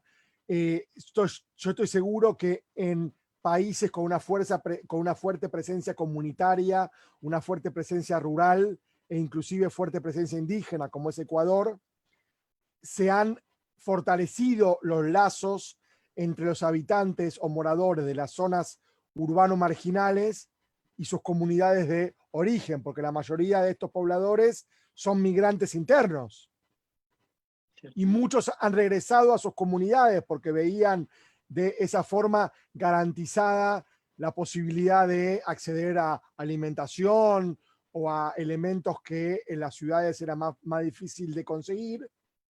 Y otros, aunque no hayan regresado, profundizaron sus vínculos. Yo lo veo mucho en Bolivia, eso que yo digamos, investigué en La Paz muchos años, y ahí tengo amigos, y ellos me contaban eso, que se fortaleció el vínculo con sus comunidades de origen, ¿no? Entonces creo que eso es parte de un cambio que puede haber, la cuestión del hacinamiento, la cuestión del espacio público, la cuestión del tránsito urbano, de los circuitos. Creo que puede haber transformaciones. Yo igual no soy de los que dice, si bien hablé de las desigualdades y de los cambios y la igualdad y todo, no soy de los que piensa que esta pandemia automáticamente va a producir una sociedad más justa o más igualitaria.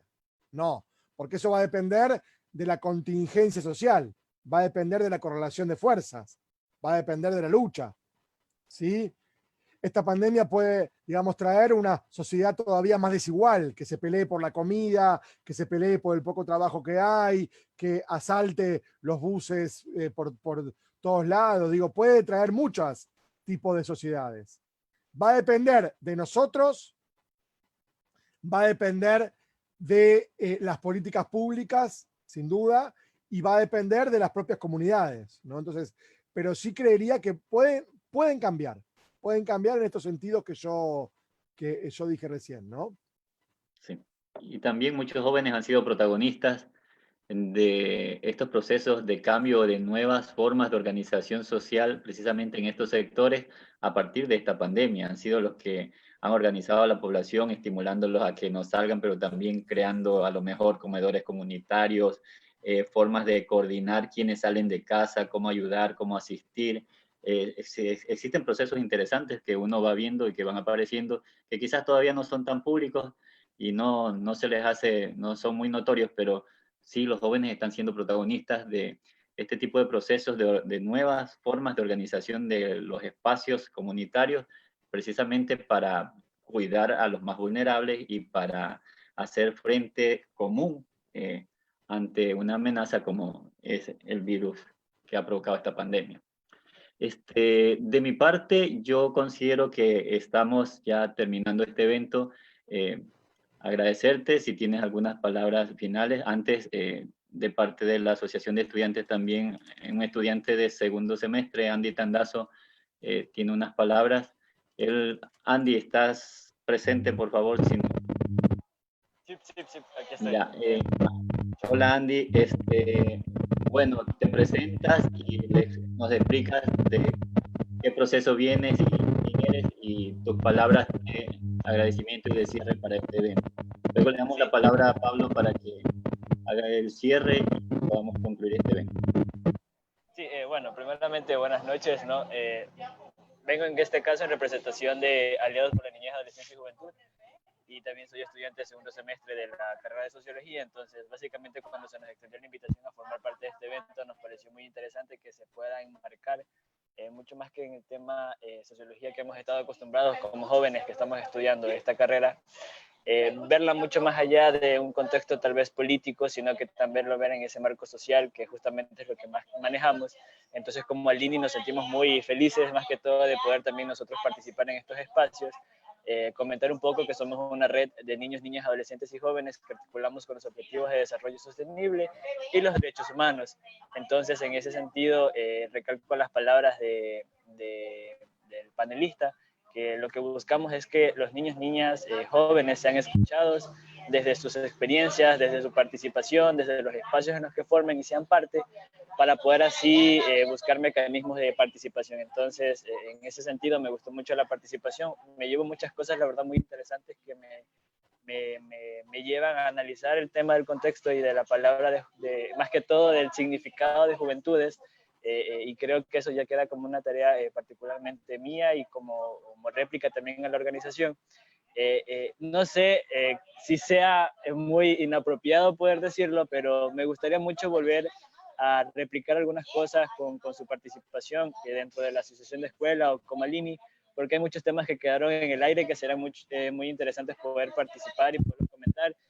lanzo también un tema en este caso de las nuevas masculinidades en el tema de género, que también es muy interesante poderlo analizar, porque es un tema donde los jóvenes también están involucrados. Así que en ese sentido me siento muy feliz y agradezco también por habernos invitado a este espacio a Kat y a las escuelas. Ok. Ok, muchas gracias, Andy. Ahora sí, Pablo, si tienes algunas palabras de cierre y de despedida, porque creo que ya podemos dar por concluido el evento. Agradecerte infinitamente, ha sido un honor y un gusto muy grande, pero te escuchamos ahora. Excelente. Bueno, Andy, muchas gracias. Realmente muchas gracias por tus palabras. Buenísimo conocer lo que ustedes hacen. Por supuesto que a disposición para otras conversaciones, para otras charlas, vía Katy. Yo ahí le voy a dejar igual mi correo, porque bueno, tampoco veo tanta gente acá, así que no hay un riesgo de que me escriban cientos de personas, por suerte. Lo voy a dejar aquí en el chat solamente. Andy creo que está conectado, así que lo va a poder ver. O John, y bueno, igual Katy ya lo tiene. También le dejo ahí mis redes sociales, porque yo soy bastante de andar en Twitter o en Instagram, ¿sí? El que puse recién es el Twitter y el otro es en Instagram. No es para tener muchos seguidores, sino solamente para poder interactuar por esos medios. Y bueno, a ver, digamos, agradecerles mucho por esta conversación. Me encantaría, Katy, si veo que lo ha estado grabando, digo, perdón, así que si luego va a estar el video subido, para que me mandes el enlace, por favor. Porque bueno, creo que está bueno poder recuperar y poder difundir esta conversación. Valoro mucho estos espacios de encuentro, creo que es muy importante en estos momentos de confinamiento, de cuarentena, de aislamiento y de distancia social, poder mantener espacios de encuentro, de diálogo, ¿sí? Creo que eso es muy importante. Entonces yo, valoro mucho estos diálogos y bueno, la verdad que muy, digamos, contento, ojalá que haya servido.